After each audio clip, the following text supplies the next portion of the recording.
واحلى شاي على ما بين رحيم بيه. على طول يا صاحبي عامل نوش كده. قلت اعمل استقبال يليق بمقامك. الحمد لله على السلامة يا رحيم بيه. مستنيين بقالنا كتير.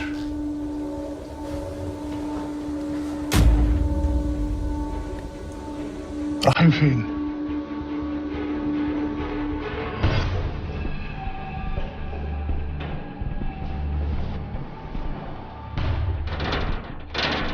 انطق. انا سامعك بتكلم رحيم دلوقتي. هو فين؟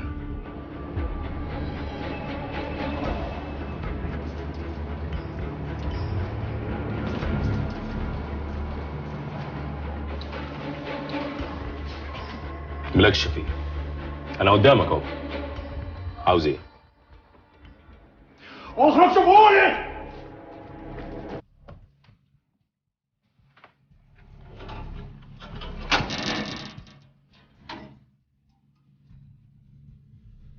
رحيم فين؟ مراتك وبنتك تحت ايدي. لا، عايزين رحيم ينزلوا يدوروا عليه، احنا ما نعرفش عنه حاجه. انا هخليكوا تتكلموا.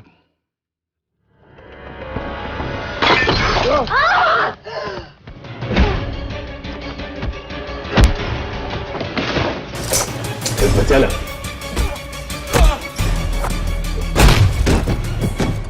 اثبت.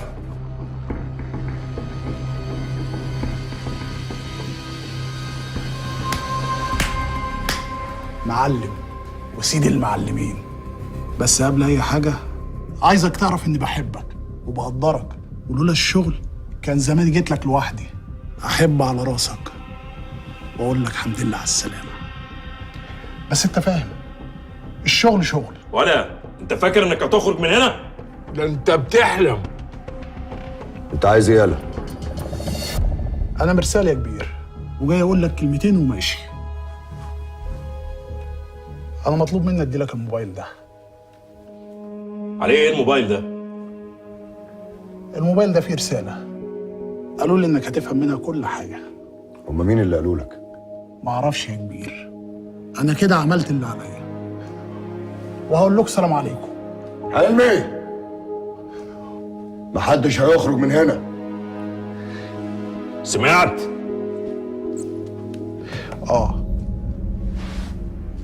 شفت الكلام خدنا ونسيت اقول لك، هشام اخوك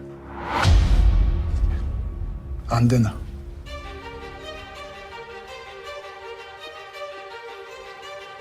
عاوزين منك 700 مليون دولار. انت معاك 700 مليون دولار يا رحيم؟ علي صوتك كمان، علي خلي الناس كلها تسمع. لا الله صحيح، يعني قول لي انت معاك 700 مليون؟ معايا 700 مليون دولار وقاعد معاك هنا في الجماليه. انت مجنون يا حلمي؟ امال ايه الفلوس اللي هم عايزينها منك دي؟ كونهم بيقولوا ارجع الفلوس ده معناه انها كانت فلوسهم وانا خدتها. انت فاكر امتى اخر مره اشتغلنا فيها في مبالغ زي دي؟ قبل ما يتقبض عليك. بس انت ازاي تقلب الناس في 700 مليون دولار؟ يا ابني بقول لك معيش مليم، ما كله على قدك. الفلوس اللي في البنك واتحجز عليها، والكام شركه والمركب خدوها الكلاب بتوعنا. امال ايه رجع الفلوس دي؟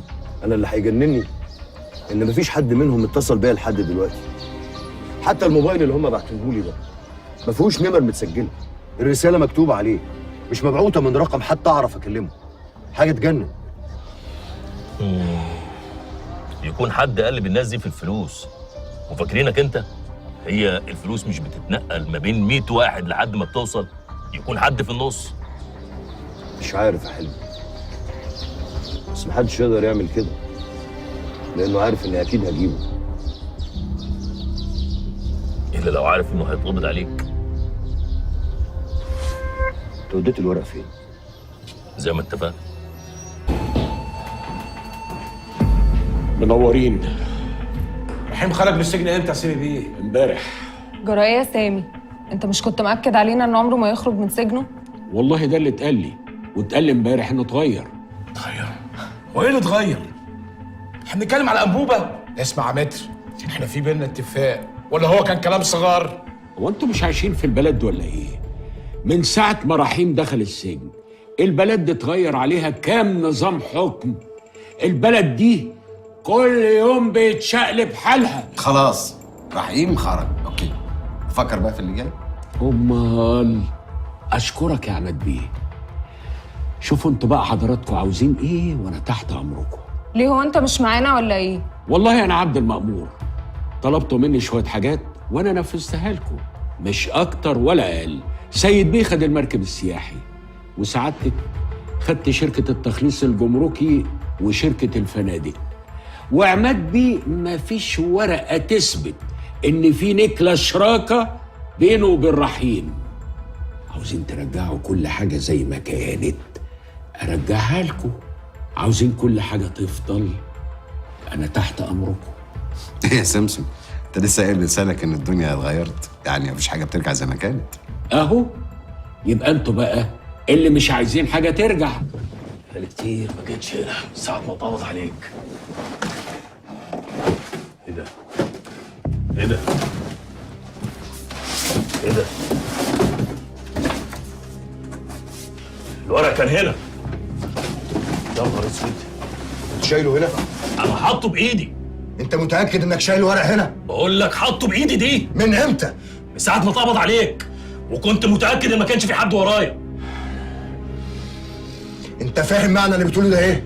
رحيم، انت بتشك فيا ولا ايه؟ احنا لازم نعرف مين اللي خد الورق ده.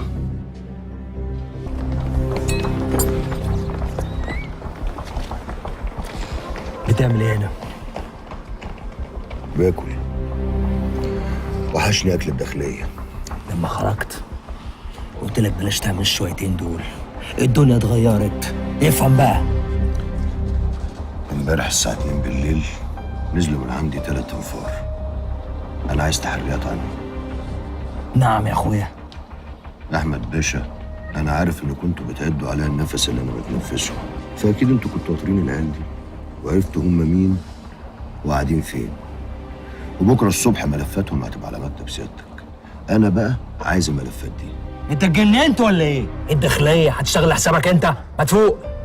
العيال دي خاطفين اخويا، يعني لو رحت عملت محضر في الاسم هيبقى واجب عليكم انكم انتوا تجيبوهولي.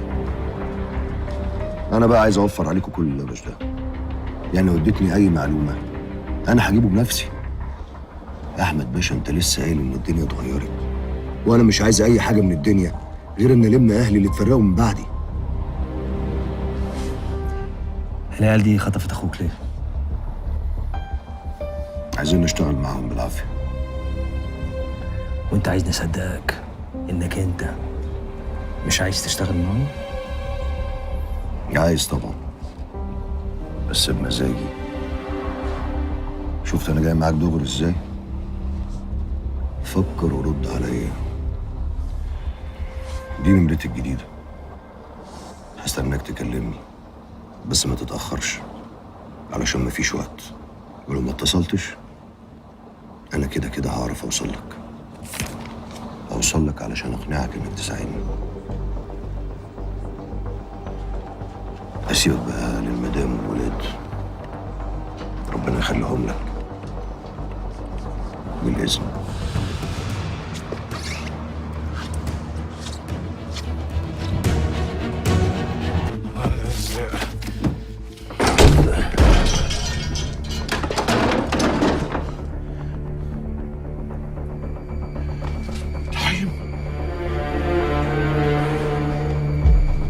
ازيك يا ابو نسب؟ اخويا رحيم، انت خرجت امتى؟ يعني ما انتش عارف؟ انا اعرف منين اخويا؟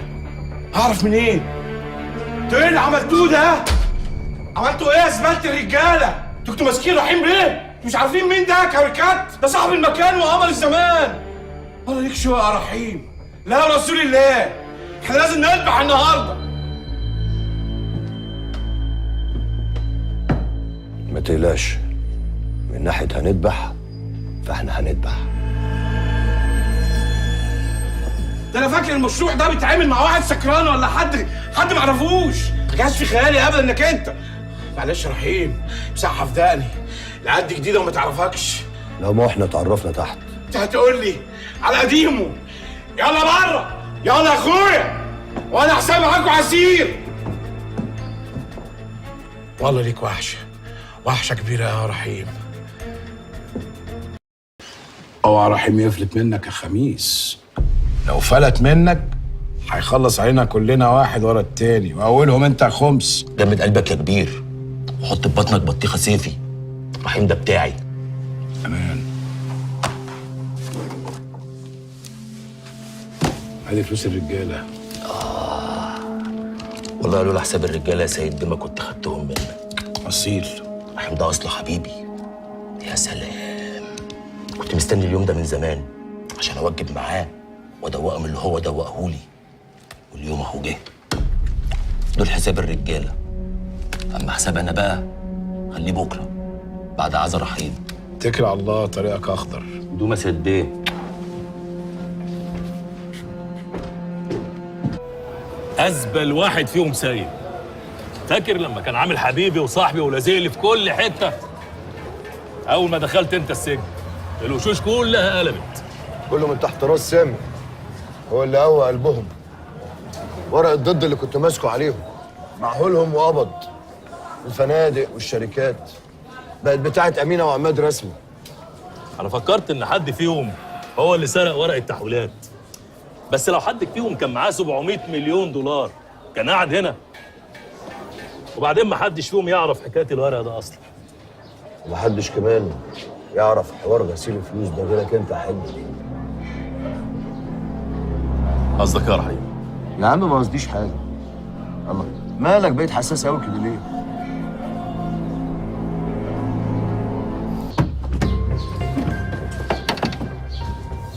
اسمع، رحيم لسه داخل الشارع قدامي، محدش يهجم عليه غير لما تقفلوا عليه المنطقه يمين وشمال، ها؟ وتاخدوا الاشاره مني. تمام. انا كنت معديه من هنا بالصدفه، ولما عرفت انك بتدي الكورس ده قلت طب والله فكره احضره. اصلي بحب قوي حكاوي التنميه البشريه دي، اللايف كوتشنج. صح؟ تشرفي، بس ابقي احجزي الاول مع لميا عشان لو جيتي تلاقي مكان. وهو انا محتاجه حجز برضو يا داليا؟ ده انا قلت العشره اللي ما بيننا هتخليكي تقولي لي اجي اي وقت من غير حجز، عشان لو جيتي وما لقيتيش مكان ما تزعليش بس. تمام. انت عرفتي ان رحيم خرج؟ اتقابلتوا؟ انتي مش جايه صدفه بقى. ما انا حتى لو حلفتلك مش هتصدقيني. لا يا حبيبتي ما تقوليش كده. أنا أكدت على كل القنوات يا دكتورة، كلهم جايين، اطمني. اوكي. شكلك كده مشغوله قوي. طيب يا حبيبتي اجيلك وقت تاني، بس تبقي خليني اشوفك يا داليا لحسن انتي وحشاني قوي. ده لو وقتك يسمح طبعا.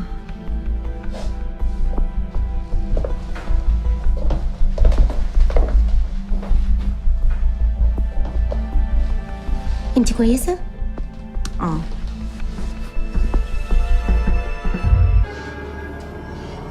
رحيم!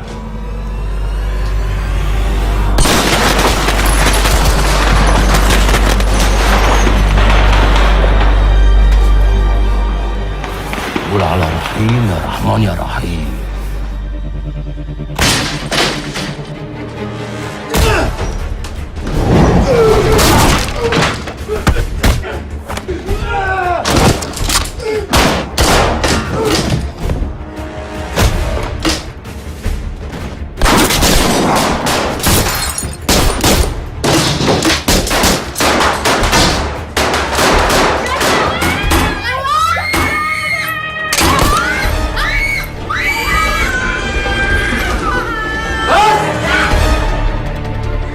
والنبي ربنا يخليك. بس هما مش جايين عشان كنتوا، جايين عشان انا. خليكوا زي ما انتوا، مش هيحصل لكم اي حاجه. ابني ملوش ذنب، وحياة هشام اخوك والنبي ربنا يخليك، ابني ملوش ذنب.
In my past life as a soccer coach, once you win a national championship, everybody wants to come play for you.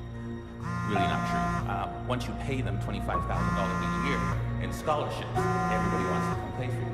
And parents would always come to me and they'd say, okay, my son or my daughter wants to come play at your university. What is it that we have to do? ألو؟ What are you looking for? مبروك الندوة يا دكتورة داليا. حاجة عالمية الصراحة وتشرف. كان نفسي تكمل على خير بس يلا بقى مفيش نصيب. اهربي دلوقتي وبسرعة. يلا.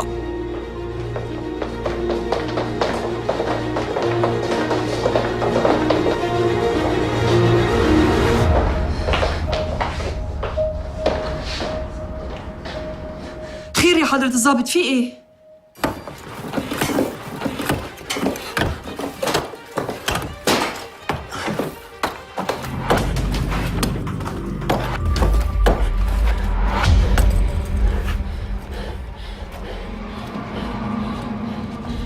وقعت الشاطر ب1000.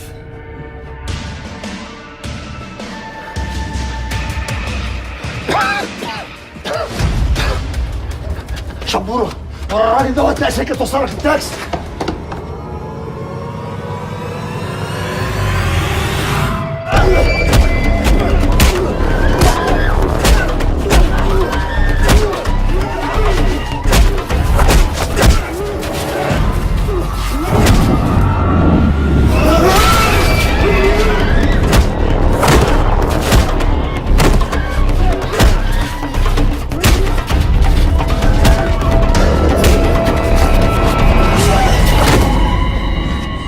يلا استنى هنا. انت مين يا ابن انت؟ مش هقول لك يا رحيم بيه.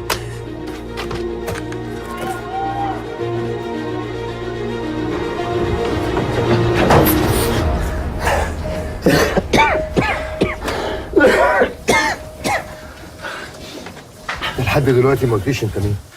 عملت معايا كده ليه؟ رد الجميل واجب يا رحيم بيه.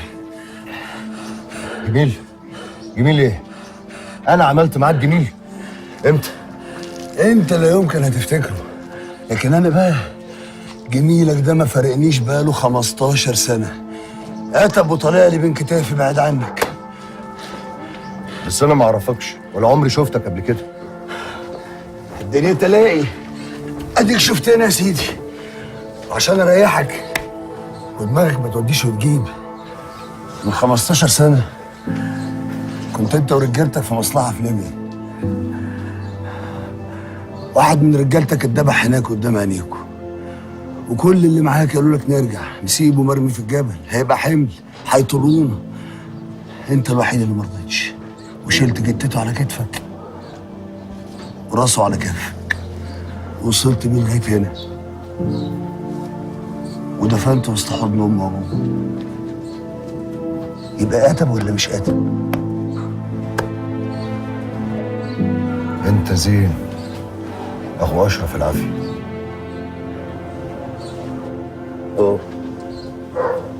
انا زين اخو اشرف العافية. اظن كده بقى الجميل اترد، وعلى الاقل دلوقتي اقدر امشي رافع راسي قدام اخواتي البنات حتى.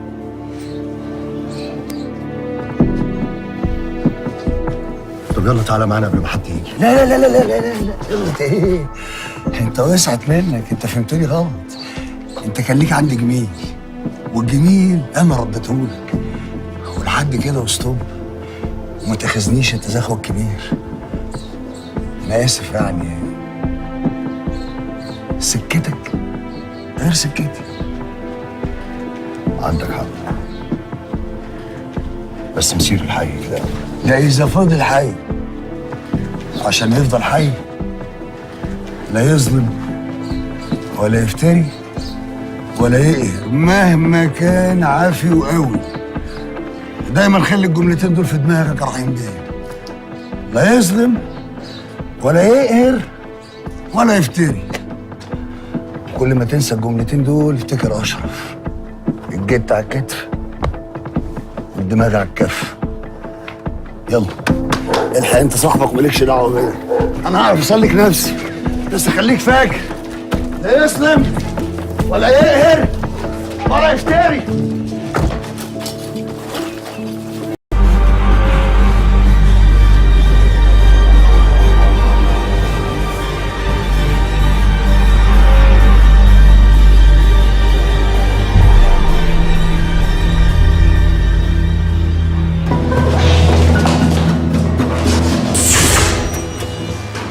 اوعى تتهور يا كوتش. في بلدنا بيقولوا اللي يتهور يتعور.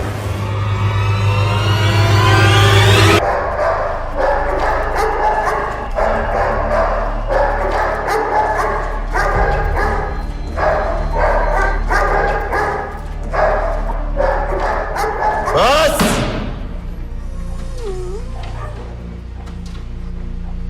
قلت لي بقى وديت هشام فين وسلمته لمين بالظبط؟ ما تتكلم يا الكلاب دي بقى لها 3 ايام ما كلتش. انت بس يا ابني مسافة الكلام. خلاص رحيم بيه، خلاص هقول خلاص. الفيلا اللي فيها هشام دي اكيد هتبقى مترشقه رجاله وسلاح. خلينا نبص عليها بصه الاول وبعدين نتكلم. مش عبودة الدواخلي اللي يتعلم عليه في حتته. عليا الحرام ما حد معدي ولا متحرك الا لما اخد فلوسي منكم انتوا الاتنين.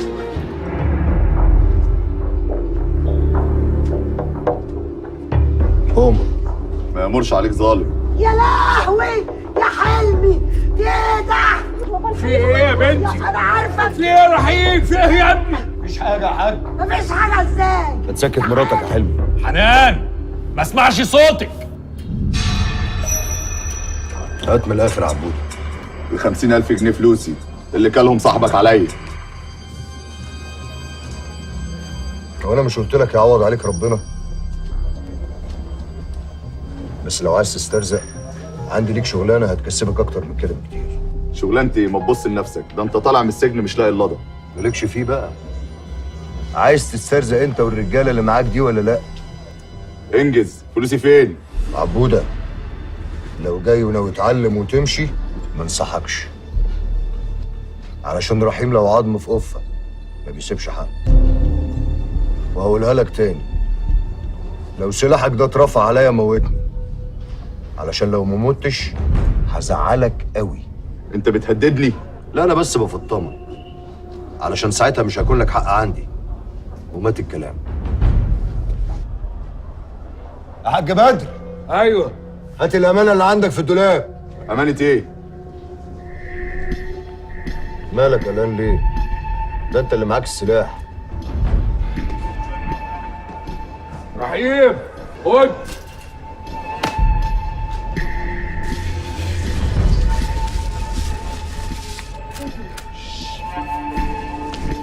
امسك. ايه ده؟ ده العربون.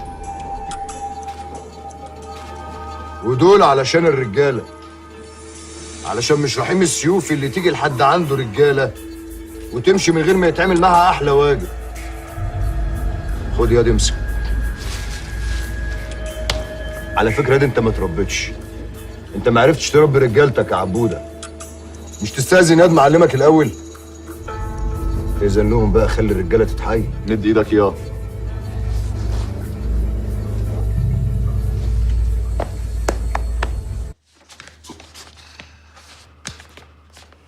طب بتهزر يا احمد؟ في حاجه يا فندم؟ المشكله ان مفيش حاجه.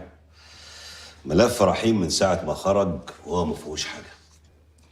وختمت بالقوه اللي خدتها ونزلت. ايه لازمه القوه امال؟ ما احنا يا فندم بدأنا. احمد، مش انا اللي تقدم لي ملف زي ده. قول انك رحت بعد الحكايه ما خلصت زي اللي حصل في بولاق.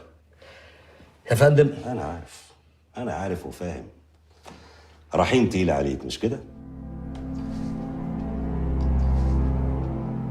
تحب اشوف لك حد يشيل معاك؟ اللي تشوفه سعادتك. اتفضل.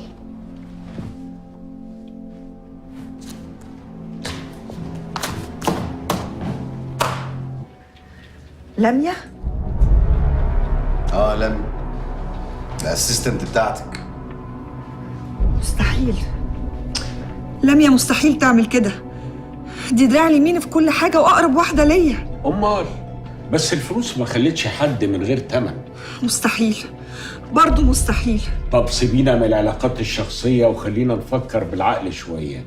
انت ما ظنتيش مرة أو شكيتي فيها طمع يعني أو حاجة كده أو كده؟ حتى لو مش هي. يا داليا افهم، اللي حاطلك الحاجه في اوضتك ده حد موثوق فيه، ومتعود يدخل اوضتك عادي يعني. مين طيب اللي متعود يخش اوضتك غير لاميا؟ لا، في كتير ممكن يدخلوا اوضتي. الاوفيس بوي مثلا، ده غير الطلبه اللي بيجوا لي من الكليه كل يوم واللي بيتدربوا بتوع الورش والكورسات. اوه يا دودي، انت كده بتقولي مستحيل نوصل للي حاطط لك المخدرات في اوضتك. كل اللي دخلوا اوضتك الاسبوع اللي فات اتحقق معاهم ما عدا لميا، ده معناه ايه؟ ها؟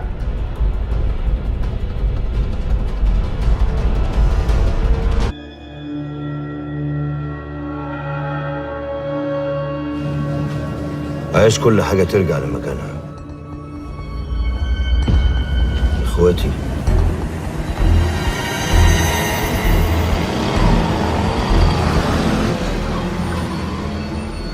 اصحابي،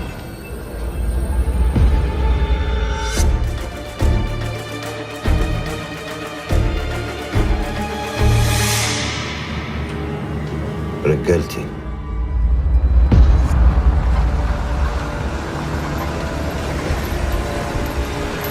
وعلشان كل حاجة ترجع زي ما كانت، كل حاجة لازم تتعمل صح.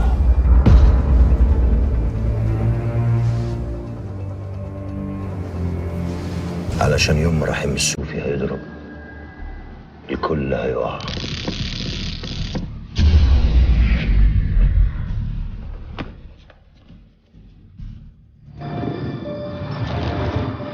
بقول لك يا الشعب، تعرف ارض ابو قلبه؟ ابو علبة؟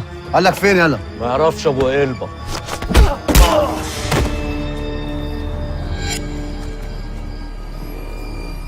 يلا يا حلمي.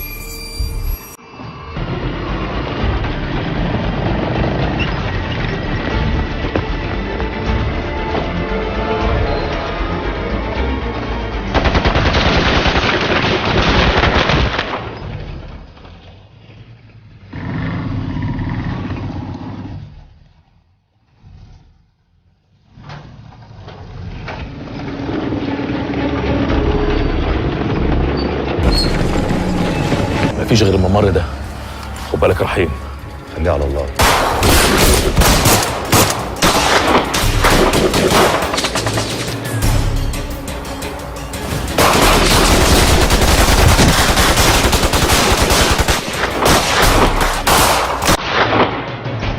حلمي، لف وقابلني من الناحية التانية. يلا بينا بسرعة من هنا يا رجالة.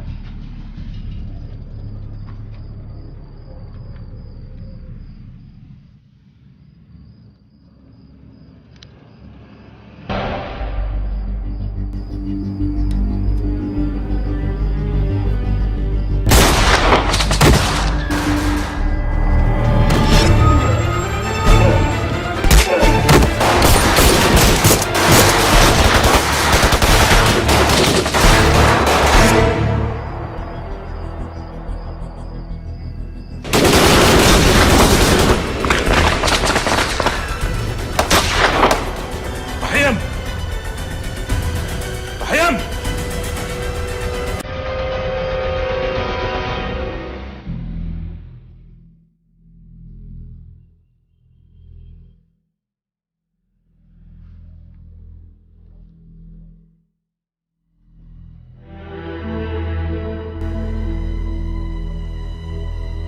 نورت يا رحيم بيه. ما تتهورش يا رحيم بيه، اخوك في ايدي. رحيم، هشام، هشام، رحيم.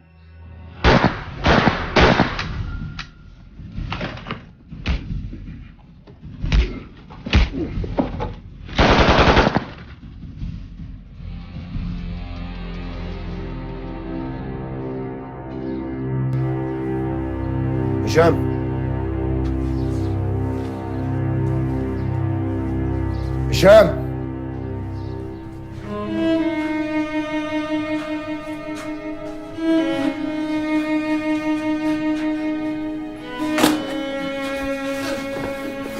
هشام، هشام، الحمد لله على سلامتك يا هشام.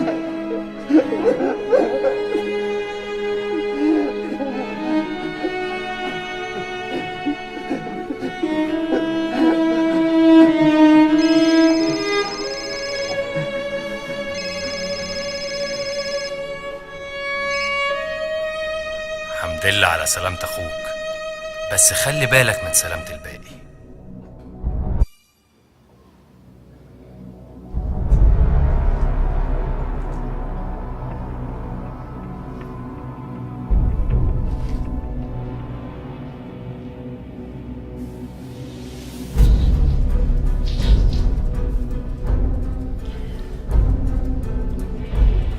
ايه يا ولايه ما تفتحي.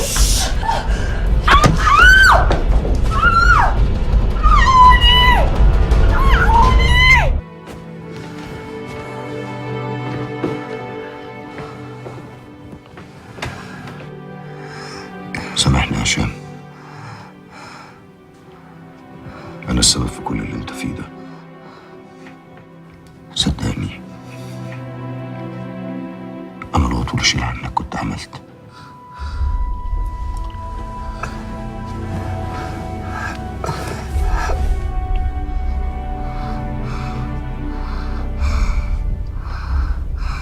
على فكرة يا هشام، انت مش اخويا وبس، انت ابني يالا. يلا شد حيلك بقى، شد حيلك يا هشام.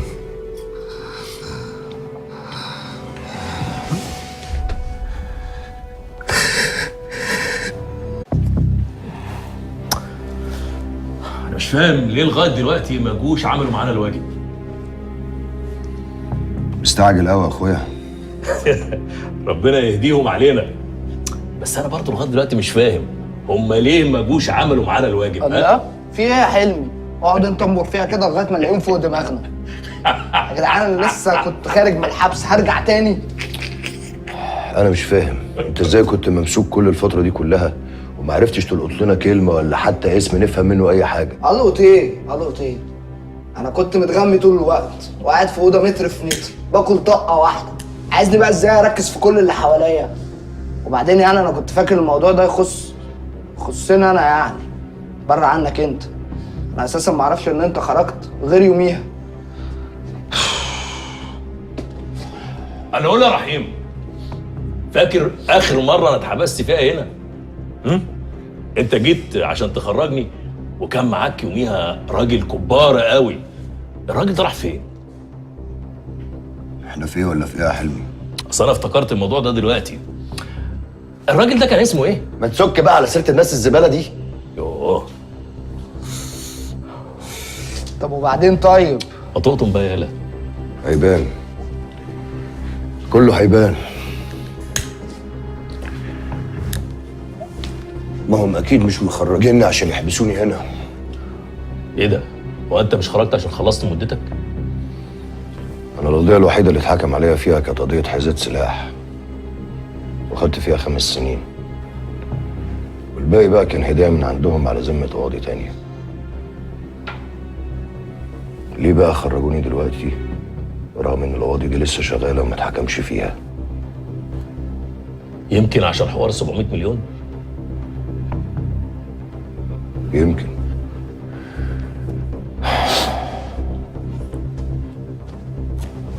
هو ايه حوار ال 700 مليون ده؟ امال انت فاكر كنت مخطوف ليه؟ ده انت كلك على بعضك ما تسواش 3 ساغ. ايوه طب ما انا عايز افهم. روح اقعد هناك.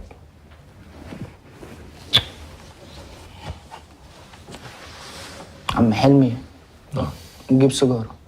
دي اخر سيجاره معايا، ونشد لك نفسين. نفسين؟ خلاص وفرت. انت هادي قوي كده ليه؟ رحيم من يوم ما خرج من السجن والدنيا مقلوبه، كل الشركاء بتوعه كاشين. 26 مليار 148 مليون دولار. دي حجم الفلوس اللي طلعت من البلد في الفترة اللي الراجل الكبير قام فيها من على السرير ومضى خطاب التنحي.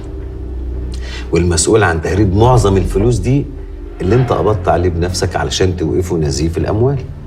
وإن شاء الله لما الظروف تتحسن هتحاولوا ترجعوها.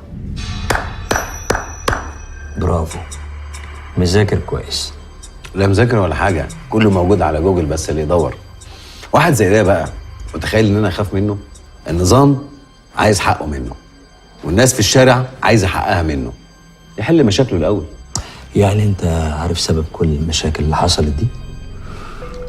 عارف الفار اللي مربوط في ديله كرة نار، كل ما يخاف يهرب منها ويجري تولع الدنيا اكتر.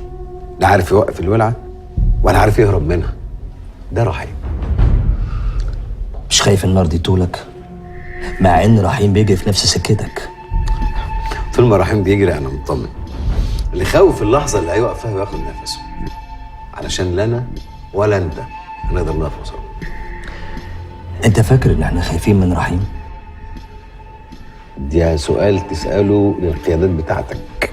مين اللي ورا سعد؟ هو هشام اتخطف ليه؟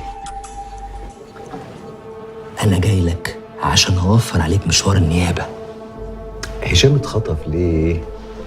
على فكره انت لو مش عارف قول انك مش عارف، عادي يعني مش حاجه. انت مش عايز تساعدنا ليه؟ عشان اجابات اسئلتك مش هتساعدني.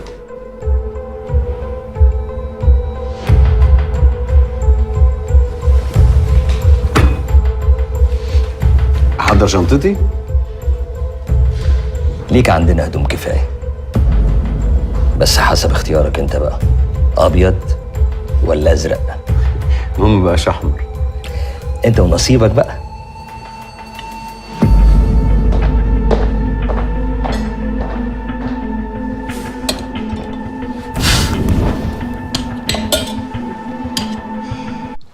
هربت ليه من المراقبه اللي كانت عليك؟ مراقبة؟ أنا أول مرة أعرف إن عليا مراقبة يا باشا. بعدين يعني المؤاخذة لو هم بيراقبوني ومش عارفين يراقبوني تبقى المشكلة عندهم هم مش عندنا. ما هي اقوالك في التهم المنسوبه اليك بانك كنت متواجد في الفيلا رقم 34 اثناء اطلاق النار بها؟ يا باشا أنا آخر مرة اتواجدت في حتة فيها ضرب نار كان يوم ما جه أحمد بيت دي بيقبض عليا. يوميها الستة كانوا رحت زقه من العربية. هو فاكر كده كويس. دي كانت آخر مرة. قول لي بقى، انت اخر مره شفت الراجل ده امتى؟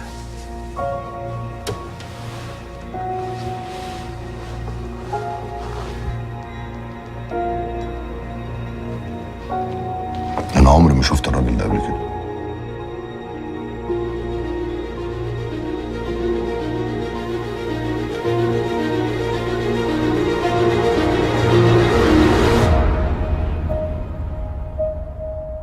انت اخر واحد كنت اتخيل ان اشوفه هنا.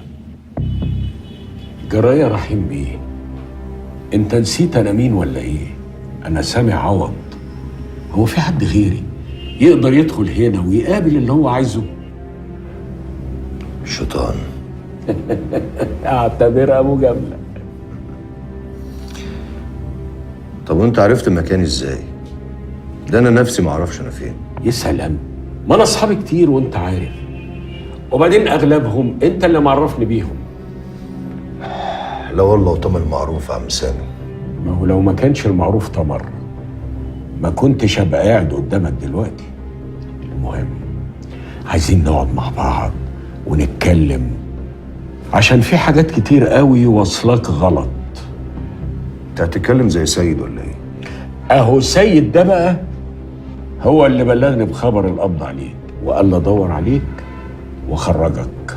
يا راجل شوف ازاي. شفت بقى، شفت ان انت واصل لك حاجات كتير غلط.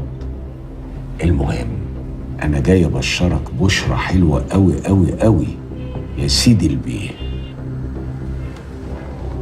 يا سيدي البيه؟ انت قد الكلمة اللي انت بتقولها دي؟ امال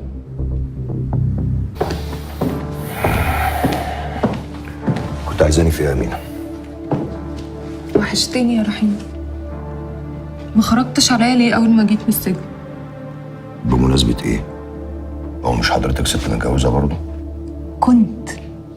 كنت متجوزة يا رحيم، واتطلقت اول ما عرفت ان انت خرجت.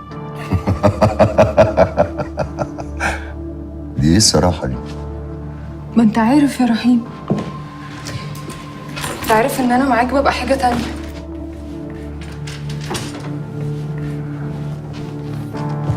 على علشان كده بعتيلي خميس الونش عشان يقتلني؟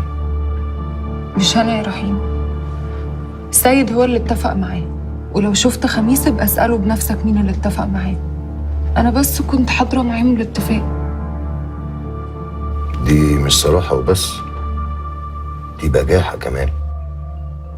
يعني كنت عارفة ان هو بعت ورايا عشان يقتلني وسبتيه؟ كنت عايزه اتاكد انك لسه رحيم بتاع زمان. انت مجنونة. انت قلت بنفسك ان رحيم عمره ما هيخرج من سجنه. ما انا قلت لكم ان الفلوس والشركات باساميكم فعلا. لا بس في ورقه الضد اللي واخدها علينا.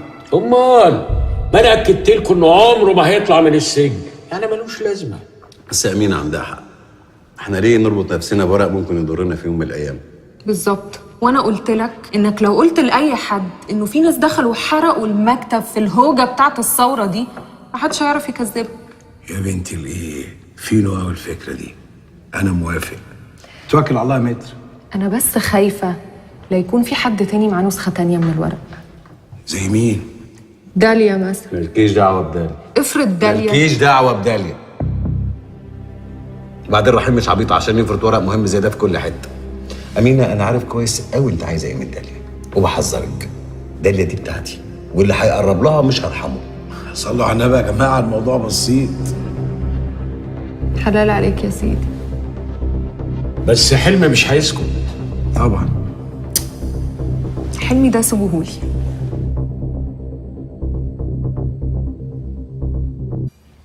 وليه ما قلتليش على كل اللي بيحصل لك ده من الاول؟ مش عارفة. مش عارفة ايه بالظبط؟ مش عارفة ليه كل ده حصل لي من أول ما أنت خرجت.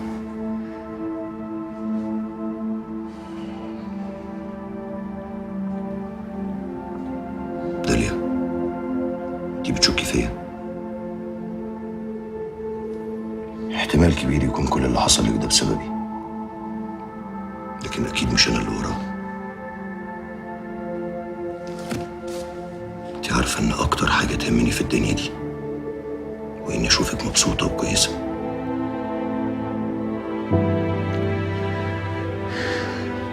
بس أنا مش كويسة يا رحيم.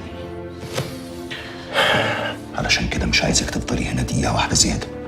بقول ايه، مش كفايه كده عشان وقت جناب المأمور؟ قصدك إيه؟ بكرة هتفهمي. يا رحيم بيه. يلا يا سيدي يلا.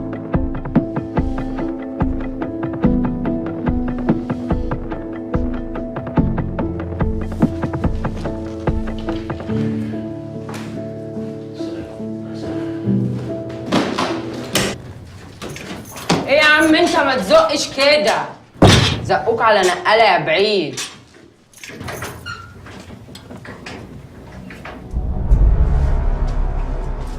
قومي يا خالتي من هنا عشان المكان ده يخصني.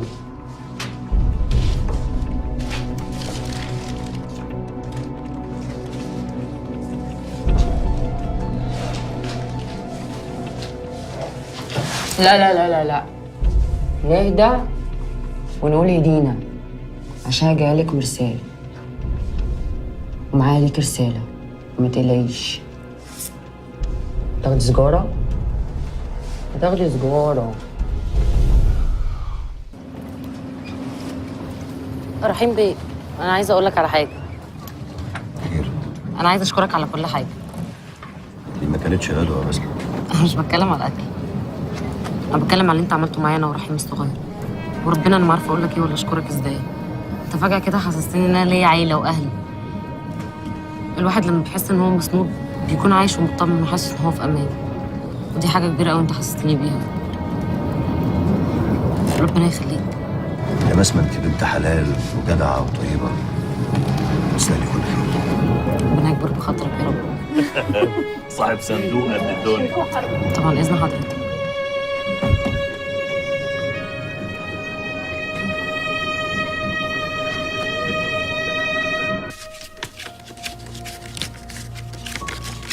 تمام يا كبير. مش عاوز نقطة دم. عيب يا كبير، دي شغلانتي. اعمل حسابك ان هبقى معاكم. ليه؟ ما ينفعش يا باشا، الموضوع خطير. ده شرطي وانا تحت امرك، وهو احسن برضك عشان تستلم على طول. ماشي يا مدهش، ادهشنا بقى. اتكلنا على الله.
انت تشوف الباشا بيزعق ليه؟ خلي بالك. تفتح الطريق يا ابني. اتحرك يلا انت مع البيت. انت مع البيت.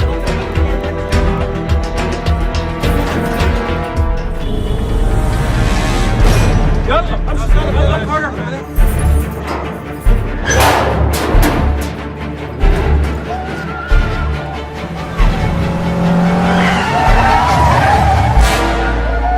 يلا دانيال اركبي. انت مين يا عم انت؟ خلاص يا بنت اركبي. ما تقوليش يا بنت. اركبي.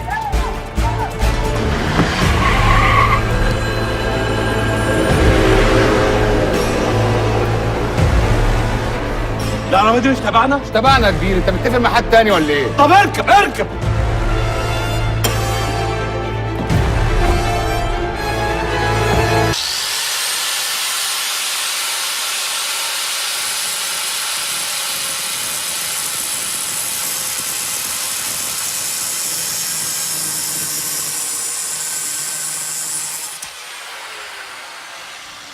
الله ينور زيكا. اي خدمه يا عم حلمي. انت كويسه؟ كويسه. كام يا شبح؟ 200 يا عم حلمي. 100 يا حلمي. ماشي يا عم حلمي. اي خدمه يا عم حلمي. تمام؟ تمام. لا لا لا، انا ماليش في شغل العوق ده، انا عاوزه الفلوس اللي اتفقت عليها. احنا مالنا يا عروسه؟ روح خديهم اللي اتفق معاكي. لا حول ولا قوه الا بالله. خلص يا حلمي. عشان خاطره هو بس. ها؟ سكت. وده ايه ده؟ ده ما يجيش حق الاكشتيشن اللي هيكسيني بيهم. بقول لك ايه، انا عايزه اللحاليح اللي اتفقت عليها. يلا غور يا بت، بدل ما روحت من غير ولا مليم. يلا. طب بالراحه طه، هات بس يا اسطى، يا جماعه ودايره ومصدق هنتقابل. السلام عليكم. يلا. شكرا. ايه ده؟ انا مش فاهمه حاجه. لما هنقعد افهمك.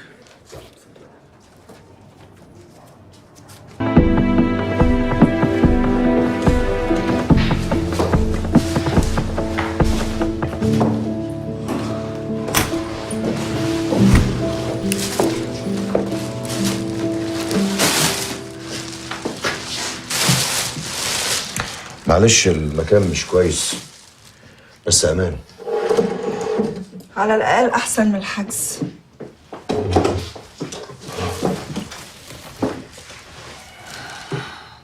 هو انا هفضل هربانه لحد امتى؟ لحد ما نلاقي اللي عمل فيكي كده. انت تفتكر ان امينه ورا كل ده؟ لحد دلوقتي كل اللي انا شايفه بيقول كده. امينه اتطلقت اول ما انا خرجت من السجن، وفي نفس اليوم اللي زارتك فيه جه البوليس قبض عليكي. انا عارف امينه كويس، اكيد كانت جايه تشمت. هو ايه اللي خليها تعمل كده؟ عشان عارفه ان انا لسه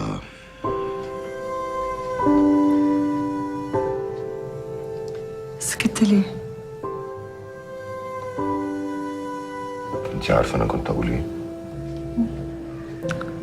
ما تقولها. ما اقدرش. عارفه ليه؟ علشان انت دلوقتي مخطوبه لحد تاني. ايوه، بس انا معاك هنا.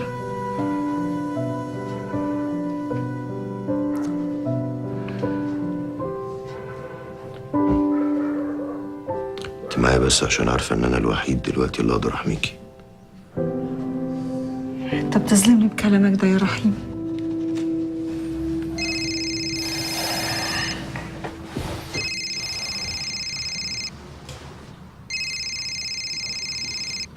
أمينة. أيوه. عايزاني في إيه؟ أيوه يعني ليه؟ والموضوع المهم ده ما ينفعش يتقال في التليفون؟ ورق؟ ورق إيه؟ ورق التحويلات؟ طب أنا جاي لك حالا. هي بتقولك ايه؟ أمينة بتقولي إنها تعرف مكان الورق اللي بدور عليه. ورق ايه ده؟ ورق تحويلات الفلوس. عرفت ازاي بالورق؟ المفروض ان ده سر بيني وبين حلمي، انا وحلمي بس. انت هتسيبني لوحدي؟ ما تقلقيش، انت هنا في امان، بس انا لازم اروح المشوار ده، ما ينفعش يتاجل.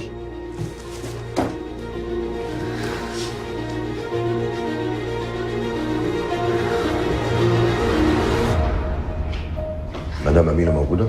اتفضل يا فندم، يا مدام امينه في انتظار حضرتك فوق.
اتقتلت؟ وطي صوتك، احنا في الشارع.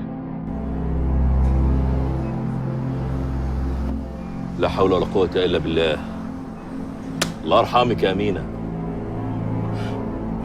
بس هي عرفت حكاية الورق ده إزاي؟ انت متأكد انك انت ما قلتلهاش اي حاجة ايام ما كنتوا بتشتغلوا مع بعض؟ مستحيل طبعا. تكونش هي اللي ورا حكاية الرسائل بتاعت 700 مليون دي؟ احتمال. طب انت فتشت الشركة كويس؟ الواد اللي كان في الشركة بتاع الأمن بعد الخناقة لما جريت وراه ما لحقتوش. رجعت فتشت الشركة حتة حتة ما لقيتش حاجة. واللي قتلها سرق الموبايل بتاعها.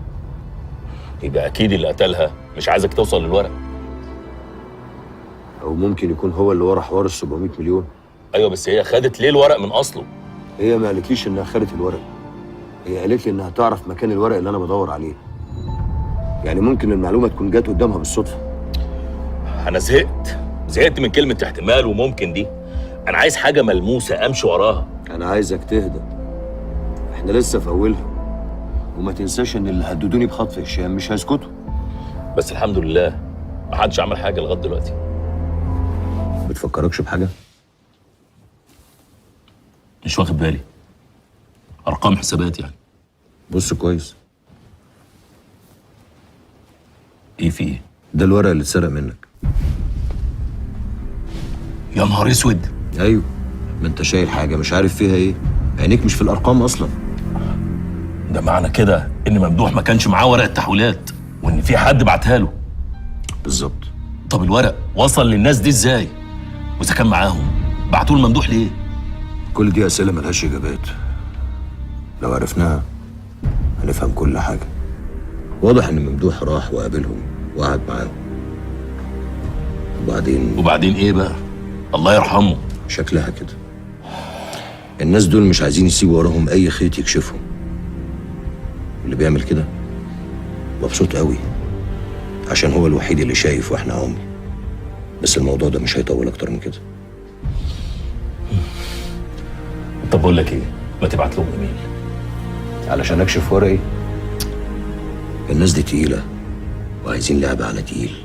هو انت فاكر يعني انهم مش عارفين انك عارف؟ جايز، بس خليهم فاكرين ان الخطوه اللي جايه عندهم، وبعد كده افاجئهم انا.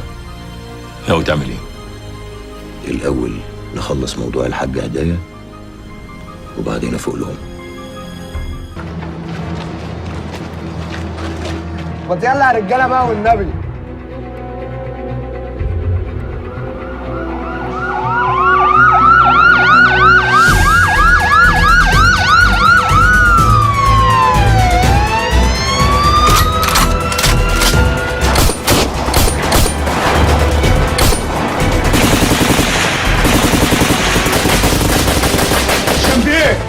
تعالى عشان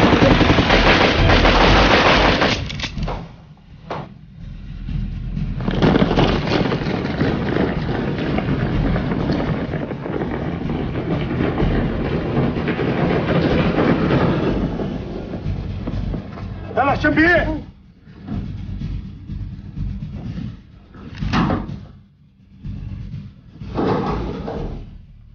اتفضل يا ابو كمال.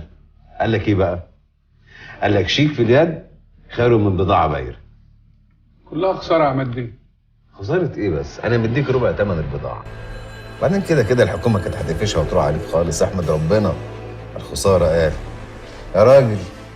على فكره يا مدام حنان، كل الفايلز دي موجود منها نسخه سوفت كوبي على اللابتوب. ماليش فيه يا اخوي، انا احب امسك الورق في ايدي عشان افهم. انا دبلوم تجاره. اللي حضرتك تشوفيه. انا عايزه افهم بقى، اتفضلي. البضاعه متاخره ليه في المينا؟ دي كانت واقفه على شويه اجراءات، وكانت المفروض مدام امينه يعني الله يرحمها يا اخوي، مالها بقى؟ يعني كانت المفروض هتخلص الاجراءات، وكانت المفروض هتخرج الحاجات دي الاسبوع اللي فات، بس طبعا اللي حصل ده اخرها. مين بيدفع الارضيه؟ انا يهمني اعرف الفلوس خارجه من عند مين؟ للاسف الشركه يا مدام حنان. لا حول ولا قوه الا بالله، وهو ده يرضي ربنا؟ ما هو يا مدام حنان العميل اللي احنا استوردنا البضاعه لصالحه دفع كل فلوسه كامله. لا حول ولا قوه الا بالله. انت ايه اللي جابك هنا؟ انا مش في ميتنج. مدام حنان، معانا امر من النيابه بالقبض عليك.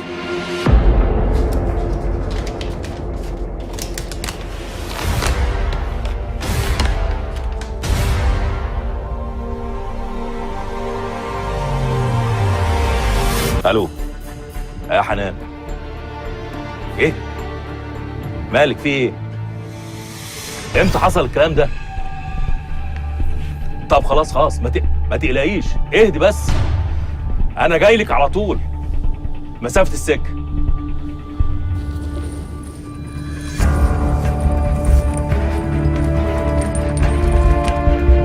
شيخ فايز، انا عايز رجاله تفحت لي هنا.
مش قلت لكم هنلاقيها هنا؟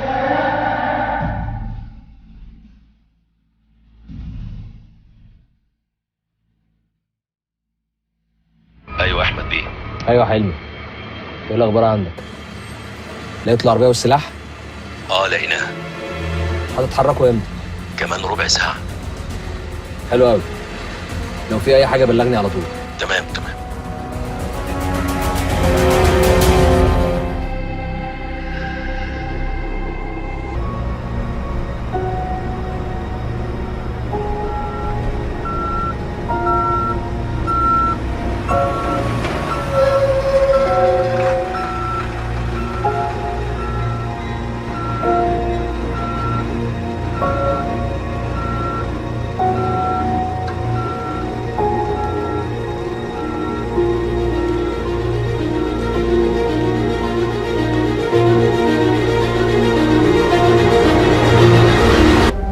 احمد باشا الديب بريء غلط ولا حاجه.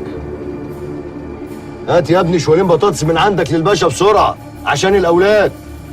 اصل يا باشا عدم المؤاخذه الولاد الصغيرين بيموتوا في البطاطس، ده احنا كبار بنحبها كده ولا ايه يا حلمي؟ طبعا. ده انا بموت في البطاطس. وعدم المؤاخذه بقى سيادتك بتحبها مقليه ولا صينيه؟ هفتش العربيات تاني ومزاجي وحته حته. انا الحكومه بقى.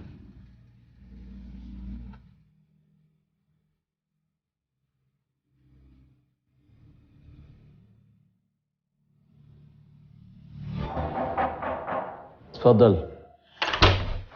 مساء الخير يا احمد باشا.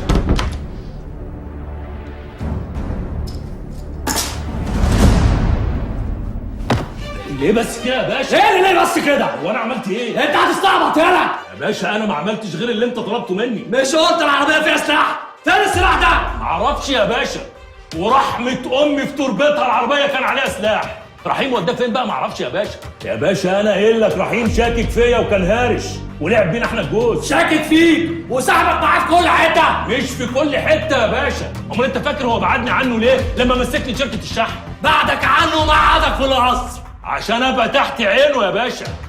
اقطع دراعي من هنا يا باشا اما كان رحيم مسنود من حد عندكم هنا.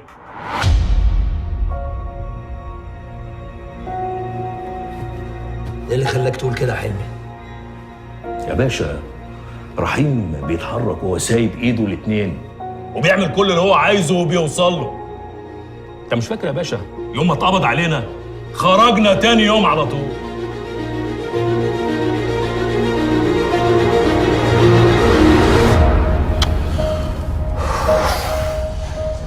مالك يا حلمي؟ انا ما كنتش اعرف انك خفيف قوي كده. هو انت بتحب حنان للدرجه دي؟ ما تقلقش يا جدع، دي معاها سامي معلم ومش سهل. ربنا يستر ربنا يستر يا رحيم. انا قلت لك ارجع. المهم طمني، عملت ايه مع احمد الديب؟ فهم انك انت معايا من اولها؟ ما ريحتوش، بس انا كده بقيت بالنسبه له كارت محروق. انا بقى مش عايزك تبقى كارت محروق. ازاي؟ لازم من وقت للتاني تبصي له معلومه كده بس نبقى متفقين عليها. جرى رحيم، هو انا ايه على اخر الزمن هبقى مخبر ولا ايه؟ جرى يا حلمي، في ايه؟ احنا طول العمر ماشيين الطريق سوا، كتفي في كتفك. لو عايز تخلع قول لي. يا عم هو رحيم ما انا ما قلتش حاجه بس بفضفض معاك يعني. خلاص يبقى اللعبه نلعبها صح. احمد الديب ده كارت مهم وما ينفعش نخسره. تمام.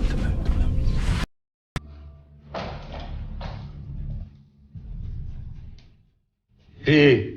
انا قلت ما يصحش اجي لك بيتك متاخر كده وايدي فاضيه. ايه؟ مش عارف مين ده؟ ده ماجد محسن. ميجو. اسف، ميجو. انت بتقول ايه؟ ومين ده؟ انت مين يا ابني؟ انا مين ايه يا عماد بيه؟ انت مش فاكرني ولا ايه؟ انا ميجو، ده احنا دافنينه سوا. بص الصراحه انا لبستك، انا اسف. الشهاده لله هو بيحبك قوي. هو في الاول قعد يلف ويدور ويقول لي شعر، مش كده يا ميجو؟ ايوه بس في الاخر بقى جه معايا سكه وقال لي على كل حاجه. اتفضلي. عماد في ايه؟ اطلعي فوق يا داليا. ايه؟ هو انت مش عايز مدام داليا تسمع اللي بيتقال؟ قول لهم يا ميجو على اللي قلتهولي. رحيم، اللي بيني وبينك داليا ملهاش دعوه بيه. مين الراجل ده وعايز ايه؟ ما تتكلم يا ماجد. قول لمدام داليا ايه اللي وداك الاسم في اليوم اللي اتبعت لها فيه الموبايل في الحجز. نسيت اعرفكم ببعض. الاستاذ ماجد محسن شغال في مصنع الاستاذ عماد، مسجل سرقه بالاكراه وبلطجي وديلر على قده. ولما سالته انت اللي قتلت لميا قال لي لا. قال لي ان الاستاذ عماد كان هو اللي ورا قتل لميا. انا مش فاهمه حاجه. انت تقصد ان هو اللي داليا، انتوا لو ما مشيتوش من هنا دلوقتي انت وهو انا هقتلكم. عماد انت اتجننت؟ ليه؟ ايه الجنان في كده؟ مسجون سابق ومسجل خطر بيهجموا عليا في بيتي، ده حتى القانون في صفي. ايوه بس انا عايزه افهم، انت كنت بتعمل ايه في الاسم؟ انت اللي دخلت لي الموبايل؟ يعني عماد هو اللي بعتك؟ ايوه. بقول لكم ايه يا بهوات؟ بقول لكم ايه يا كبارات البلد؟ محدش فيكم يتحرك لحسن والمصحف اقطع عليكم الرقبه البيضه الحلوه دي. انا كل اللي انا عاوزه ان انتوا تخرجوني من مشاكلكم، عشان هي معروفه قوي. الكبار لما بيضربوا في بعض مفيش غير احنا بس الصغيرين اللي بنتسحل وبنشيل الليله كلها. ايوه انت كنت بتتصل بيا، انا مستحيل انسى صوتك. ايوه يا دكتوره، انا اللي كنت بتصل باوامر من عماد بيه. مش كده يا عمده بيه؟ عمده بيه يقول لي يتكلم ميجو يتكلم، اشتري بودره ميجو يشتري. من الاخر عماد بيه هو اللي ملبسك القضيه كلها. يلا بقى. طب اهدى يا ماجد، اهدى وشوف انت هتأذي مين دلوقتي. عارف يا رحيم بيه، عشان كده بقول لكم خرجوني من مشاكلكم دي. انا كل اللي انا عايزه ان انا الحق اصرف لي الكام الف جنيه اللي انا خدتهم من عماد بيه.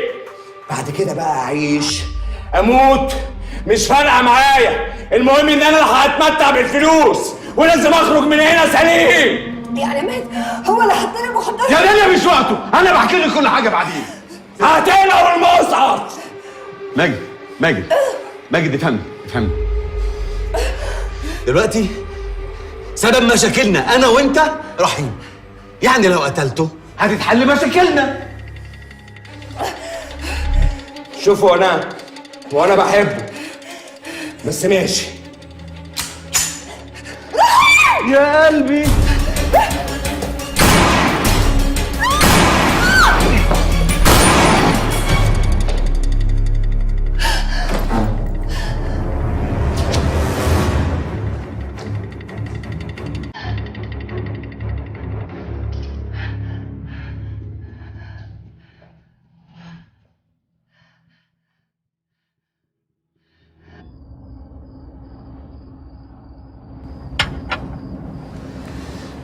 كل اللي انت بتقوله ده يودي لسكه واحده. اللي ورا خروجك من السجن هو اللي عايز يوصل ل 700 مليون. انت شايف لها معنى تاني غير كده؟ مش انت بتقول ما تعرفش حاجه عن الفلوس ولا تعرف هي فين؟ انا مش مصدقك. طب انا لو بكذب هجيلك ليه؟ ما انا عارف انك انت سبت القضيه. هقول لك كل المعلومات دي ليه واكشف نفسي قدامك. ما كنت فضلت مخبيها اسهل بكتير من الكذب. عشان انت متاكد ان انا هوصل لها كده كده. وبعدين ما تقنعنيش يعني ان واحد يعمل معاك كل ده لو ما كانش متاكد 100% انك انت اللي خدت الفلوس. ده عمل اللي اكتر من كده مع ال3 محاسبين اللي كانوا شغالين معايا، وطلع في الاخر معاهمش حاجه. مش انت اتاكدت بنفسك لما مشيت وراهم؟ ممكن تكون انت اللي عملت كده عشان تداري على موضوع السرقه. هقتل 3 وانا جوه السجن؟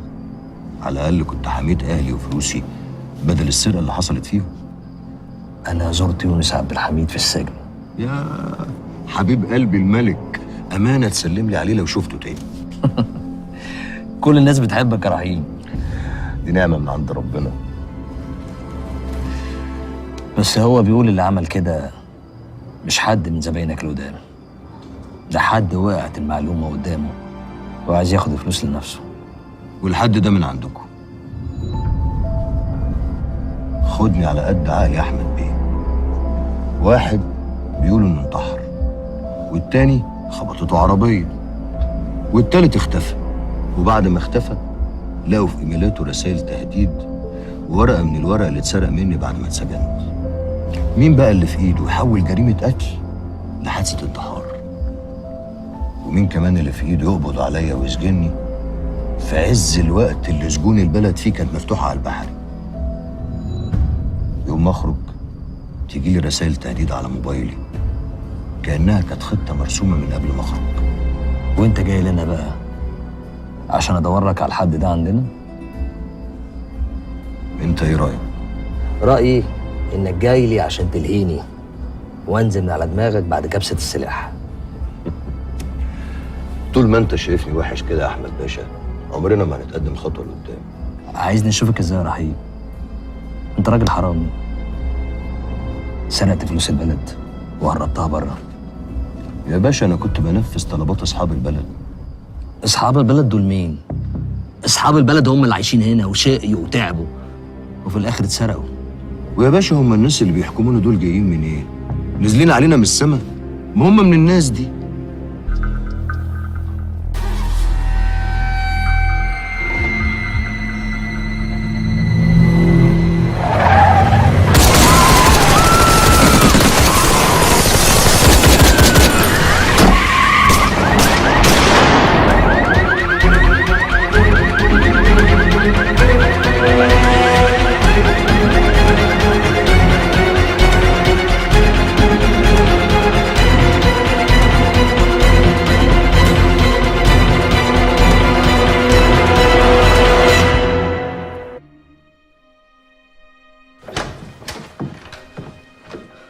رحيم انت كويس؟ الحمد لله انا تمام. هو ايه اللي حصل؟ ناس ضربوا علينا نار. عربي السايس مات واتنين من الجردات. يا نهار اسود. طب انت فيك حاجه؟ انا تمام، انا ما فيهاش حاجه. لولا اني خدت بالي من العربيه كان زماني واقع جنب عربي. هو اللي ورا الحوار ده حلمي. كله هيبان ما تستعجلش. لا سيب لي انا بقى الموضوع ده، انا هتصرف فيه بمعرفتي. مالكش دعوه بحلمي، انت فاهم؟ قلت لك قبل كده نهدها عليه قلت لي لا، وادي اخرتها يا رحيم. انا غلطتها زمان ومش عايز اغلطها تاني. ايه دي اللي غلطتها؟ هو مين اللي قتل ادهم ابو ورده؟ مش احنا؟ بعد ما كنا فاكرين ان ورا اللي حصل لعزه وزكريا. وبعد كل السنين دي عرفنا انه اتظلم. اتظلم؟ ادهم ابو ورده تاجر المخدرات اتظلم؟ ايه يا رحيم؟ انت نسيت قتل كام واحد؟ رحيم بيه، رحيم بيه انت كويس؟ انا تمام يا سامي. ما لحقتوش اي حد من اللي ضرب نار؟ لا. ومين الساجر يعمل كده؟ هو اكيد حلمي. وبعدين حلمي اللي عنده اهل ولا عز وياخده بطاره. اطمن. انا دلوقتي بس اتاكدت هو ما وجهليش اتهام ليه. عماد؟ قصدك عماد قصدك عماد هو اللي ورا الحوار ده؟ وبعدين اتهام ايه؟ لا فهمني يا رحيم. هفهمك بعدين. المهم دلوقتي تشوف لي عناوين اهل الجردات والسايس عشان نعمل معاهم الواجب. لا هما كده كده هيتعمل معاهم الواجب. اطمن بس عليك الاول. نفذ اللي اتفقنا عليه. يلا. حاضر. وهتعمل ايه مع عماد؟ خلينا نتاكد الاول وبعدين نبقى نشوف هنعمل ايه. ايه مالك قاعده ليه كده؟ بتعاطي ليه؟ ريم حصل لها حاجه؟ حصل الله يا حلمي، حصل الله. ما تنطعي في ايه؟ بدك حل. حل. ايه؟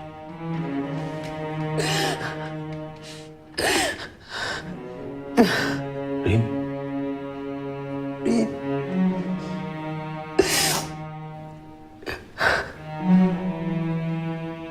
رحيم؟ هشام.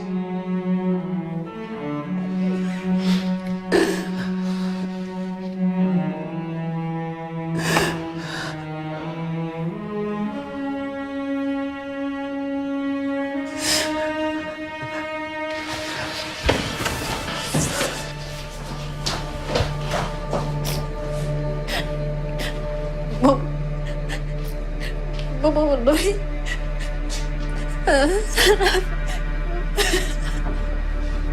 بابا، والله هفهمك. بص انا عارفه اي حاجه هو حقك والله، بس حاول تفهم.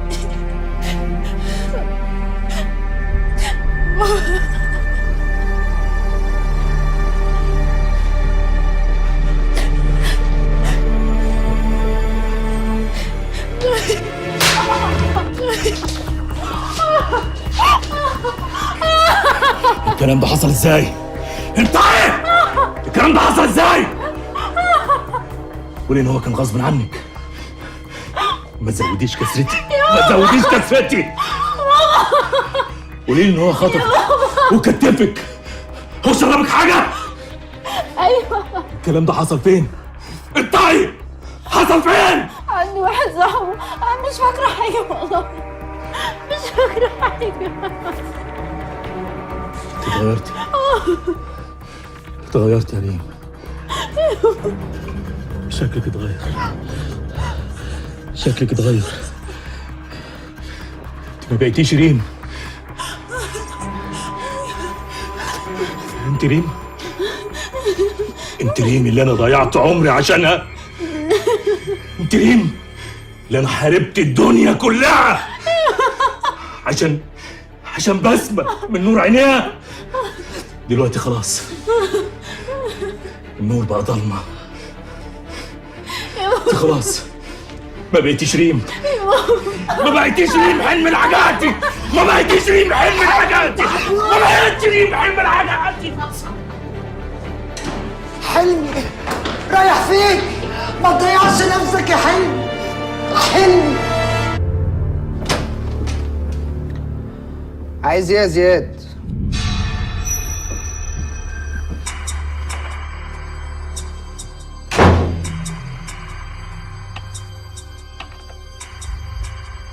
انتوا عايزين ايه؟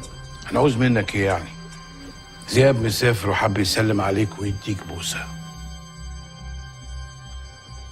ايه يا زياد في ايه؟ اهدى يا زياد، كده احنا هنخسر بعض يا زياد.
والبقاء لله.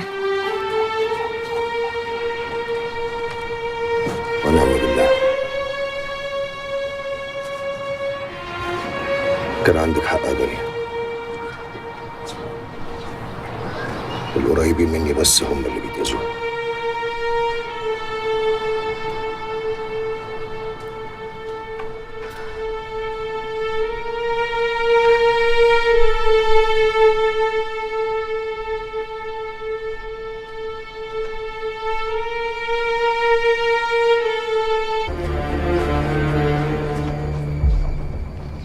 سيادة اللواء صادق، ايه اللي جابك هنا يا احمد؟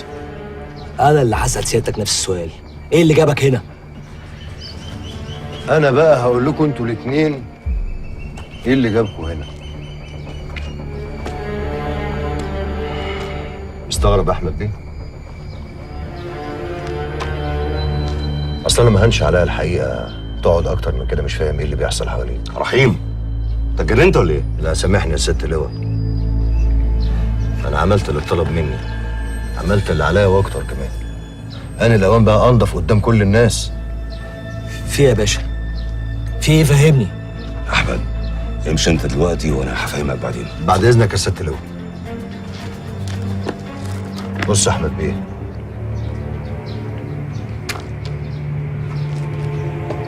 انا والست اللواء صادق معرفه قديمه. انت هتخرج بكره. عارف يا باشا، احمد بيه الجيب جه وعمل الواجب. عارف هتخرج ليه؟ مش فارقه. لا فرق كتير. انت هتخرج عشان تعمل لأول مرة الصح. هتصلح اللي انت عملته يوم ما هربت الفلوس بتاعت الناس بره البلد. يا باشا انا كنت بخدم البلد. انت كنت بتقضي على البلد. ليه؟ مش كانوا هم الحكومة؟ انت كنت بتخدم الناس اللي قاعدة على الكراسي اللي بتحكم البلد. مش هتفرق كتير. لا تفرق كتير قوي. الفلوس دي هترجع وانت اللي هترجعها، فاهمني؟ الفلوس دي لا هي فلوسي ولا فلوسك، دي فلوس الناس الغلابة، فلوس البلد. وانا هستفيد ايه؟ المرة دي مش هتستفيد، هتفيد بلدك والناس الغلابة.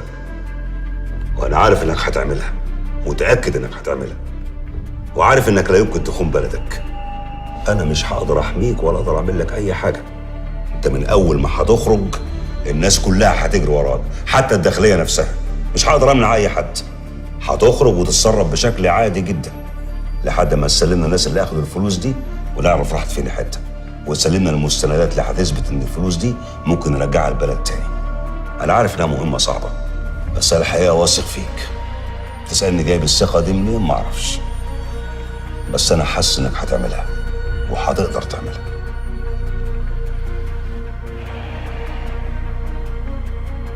حاضر يا باشا، احاول وربنا يقدرني.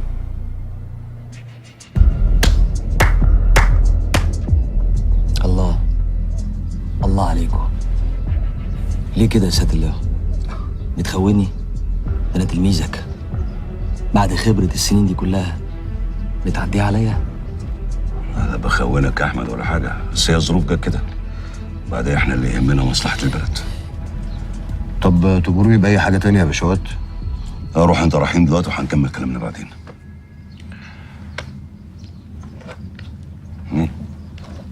يعني قبل ما امشي كده كان بيقولوا بخصوص ال 700 مليون دولار فيهم كده حدوته مستخبيه فيها شويه قله اصل مني. انا كنت عايز اكسب كل حاجه، اكسب الفلوس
سيبهم يا سيد.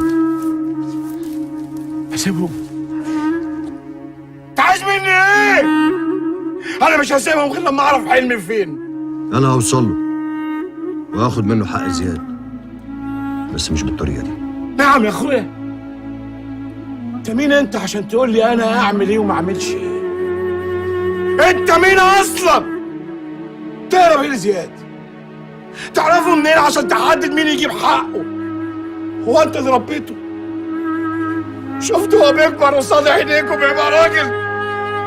انت كنت مرمي في السجن وقبلها بتجري على حالك. انا والحام اللي عشنا معاه كنت ببقى جنبه في حزنه ومرضه. انا كنت ابوه وامه. انت مين؟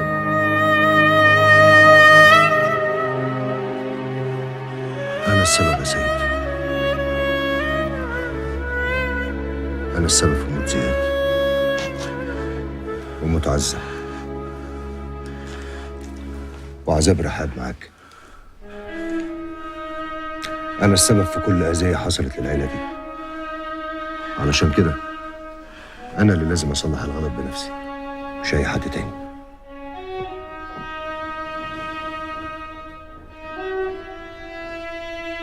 هات يا سيد.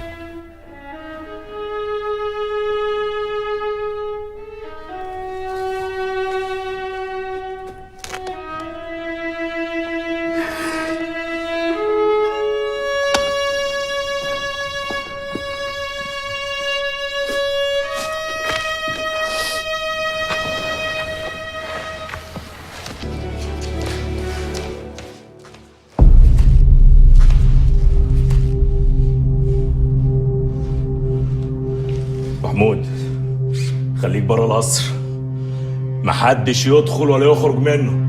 يلا.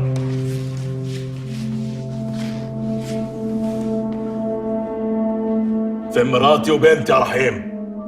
هي وصلت بيك الندالة انك تخطف مراتي وبنتي؟ انا ما خطفتش مراتك وبنتك، انا خلصتهم من ايد اللي خطفوهم. مراتك وبنتك دول بنت ومرات صاحب عمري.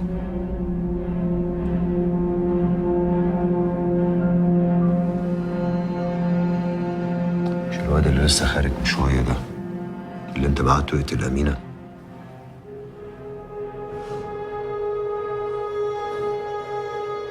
أمينة تستاهل الموت 1000 مرة. وليه ما قلتليش؟ أكيد كنت هتكشف حاجة أنت مخبيها عليا. الورق. أنا بعت الورق لأمينة بعد ما خسرت كل حاجة. ما لقيتش لا أنا ولا مراتي ولا بنتي فلوس حتى ناكل بيها. لقيت أمينة بتتصل بيا وعايزة تقابلني. أنا كنت رايح عشان أقتلها، لقيتها بتستقبلني بشيك وباتفاق. قالت لي إن في واحد من اللي كانوا شغالين معاك في تهريب الفلوس بيدور على ورق. عزت منصور؟ ما قالتليش على اسمه. هي كمان ما تعرفش أهمية الورق ده. الحكاية كلها إنها باعت ورق قصاد فلوس، وأنا كمان كنت عايز أقف على رجلي من تاني. والورق نفسه ما كانش له أي أهمية طول ما أنت في السجن، وإحنا كلنا كنا عارفين إنك عمرك ما هتطلع منه. وما قلتليش ليه وقتها لما خرجت؟ ما كانش نفسي تخلص كده يا صاحبي. وأنا كمان يا رحيم ما كنتش عايزها تخلص كده، لكن يا صاحبي اللي عاش عشتنا لازم تبقى دي النهاية. يا واطي يا كلب! حلمي! انت مجنون! يا واطي! انت كويس يا شم؟ ليه كده يا حلمي؟ ليه؟ بجيب حقي بقى انت يا رحيم! طب وعايز زياد؟ حق زيادة أنا اللي هجيبه يا رحيم. لا يا رحاب، كفايه دم. وحق زيادة يا رحيم.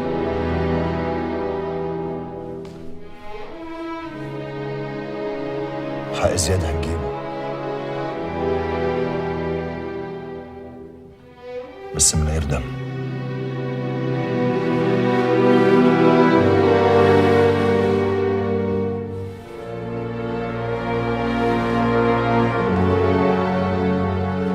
الو، احمد بيت ديب.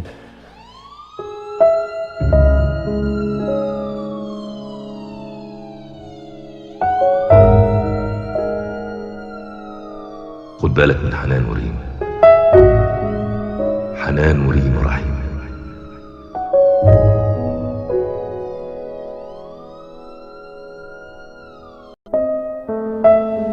زياد، أنا مش خارج من السجن عشان أنت تسافر، أنا خارج من السجن عشان نتلم كلنا مع بعض. لازم تعرف إنك أنت ابني اللي ما خلفتوش، فاهم؟ ربنا يخليك ليا.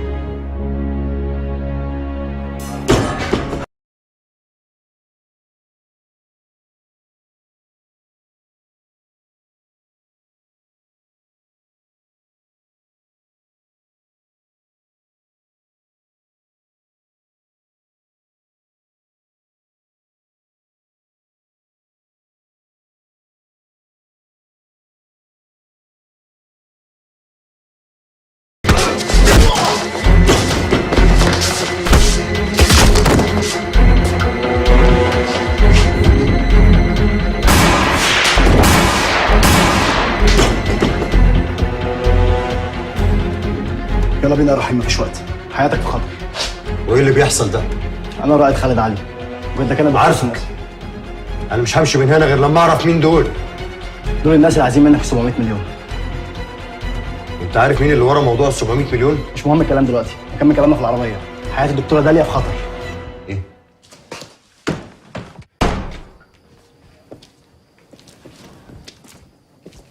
داليا، رحيم حاسب. بلاش تهور، بلاش تهور، ها؟ بلاش تهور.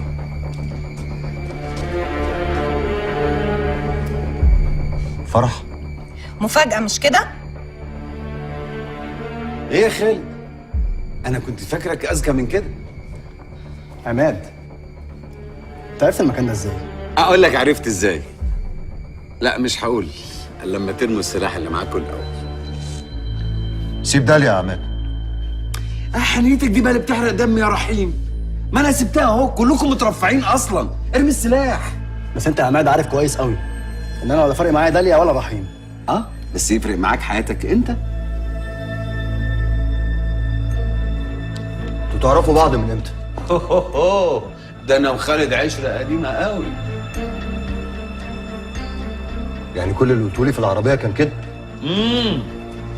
هو اصله كان بيحافظ عليك مش عشان سواد عيونك، عشان يحافظ على نصيبه في ال 700 مليون. انا مش جايه هنا عشان اتكلم يا عماد. عارف، جاي تنتقم من رحيم، وانا كمان عايز انتقم من رحيم. بس تعرفي يا فرح، الانتقام من غير شماتة تحس كده ان قيمته بتقل شويه.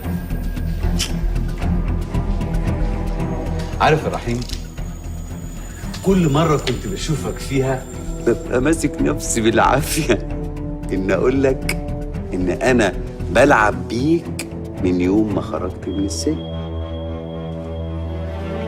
وانتوا عرفتوا منين موضوع ال 700 مليون؟ اعتبر ده اعتراف منك انهم معاك. عماد، سيب داليا تخرج من هنا وانا هعمل لك اللي انت عايزه. ليه؟ مش عايزها تعرف انك حرامي مقلب الزباين في 700 مليون دولار؟ البيه حرامي قلب زباينه في 700 مليون، صح؟ يعني انت كنت بتكذب عليا يا رحيم؟ والفلوس كانت معاك طول الوقت ده؟ في حاجات كتيره انت ما تعرفيهاش. انت كنت بتبص في عينيا وتكذب؟ انتوا عايزين تحرقوا دمي؟ يا حلوه كان بيبص في عينك وبيكذب عشان هو كذاب وحرامي. ورق ال 700 مليون كان شايله عند صديق عمره حلمي، وحلمي صديقه باعه وخانه، وراح باع الورق لمين؟ لأمينة، وأمينة باعته لعزت منصور. مين بقى عزت منصور ده؟ صاحب البيت. هو وواحد كمان 3 قلبوا الزباين في 700 مليون دولار واتفقوا مع بعض يحطوهم في حساب بره، وبعد الهيصه ما تخلص كل واحد ياخد نصيبه. بس اللي ما عملوش حسابه بقى ان رحيم بيتقبض عليه ويترمي في السجن.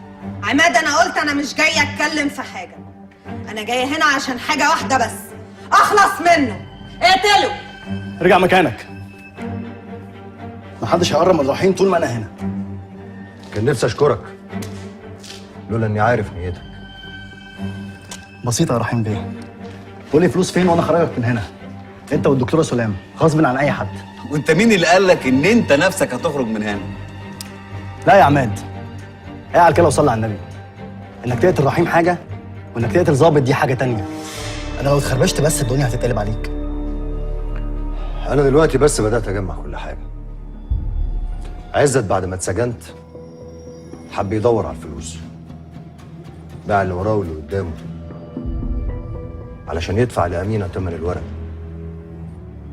ولما فشل انه يوصل لحاجه انتحر.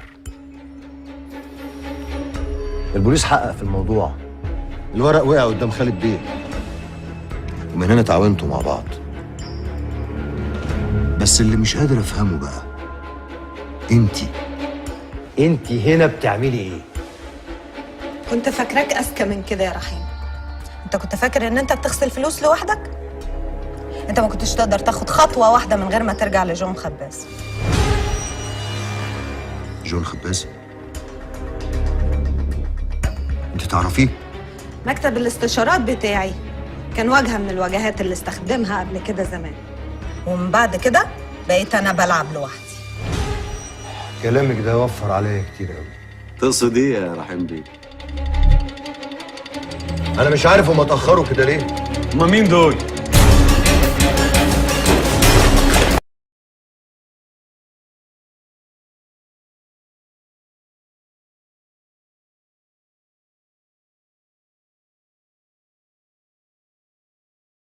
احمد بيه، كويس انك جيت.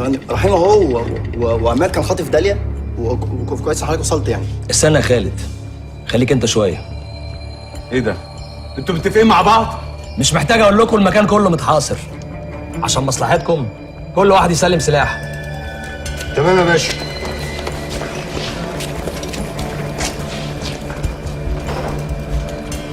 يعني ايه؟ يعني انتوا هتسيبوه؟ انتوا مش عارفين ان ده مجرم؟ مش عارفين عمل ايه؟ احنا عارفين كويس قوي يا مدام هو عمل ايه.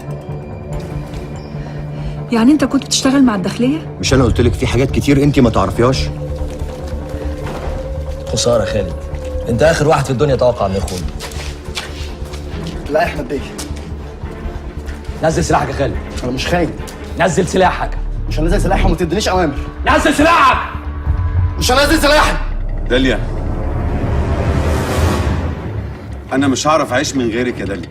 عماد، انت عارف كويس قوي ان عمري ما حبيتك، وان طول عمري بحب رحيم، واني لجأت لك بس هروب من حبي ليه. يعني ما ينفعش برضو اسيبك لحبيب القلب واروح اتحبس. طب خليها اعدام بقى وتعالي معايا.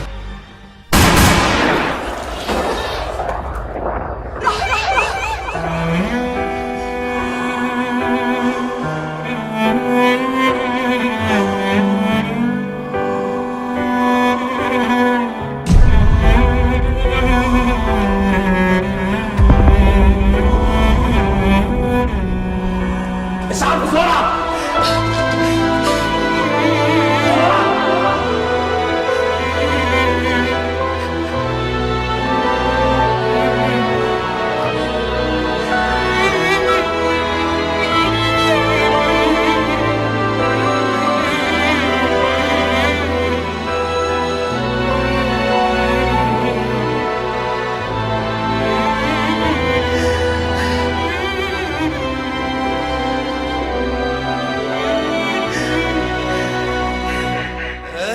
أشوفكوا بخير وسامحوني، محدش يزعل إني سبتكم ومشيت.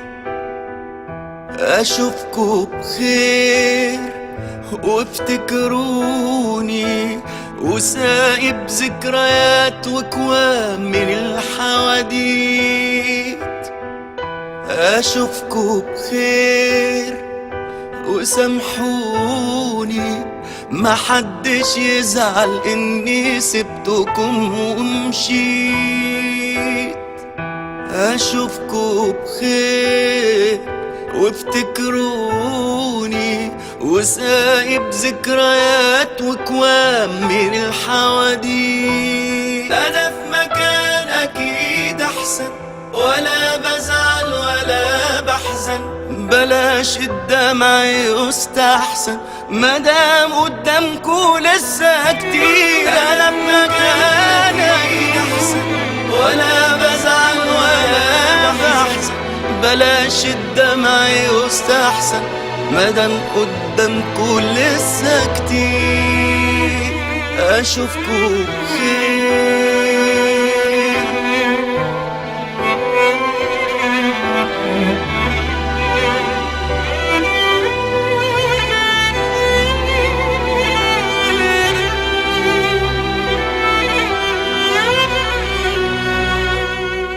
سلامي لكل واحد له غلاوة، ولكل لحظة عشتها وذكرى طلعت بيها. سلامي للبراءة والشاوة، والسلام أمانة للأماكن اللي رحنا فيها. ده أنا في مكان أكيد أحسن، ولا بزعل ولا بحزن، بلاش الدمع يستحسن مدام قدامكوا لسه كتير. أنا في مكان أكيد أحسن، ولا بزعل ولا بحزن، بلاش الدمع يستحسن مدام قدامكوا لسه كتير. أشوفكوا بخير وسامحوني، محدش يزعل إني سبتكم ومشيت. أشوفكوا بخير وافتكروني، وسايب ذكريات وكوام من الحواديت. أشوفكوا بخير.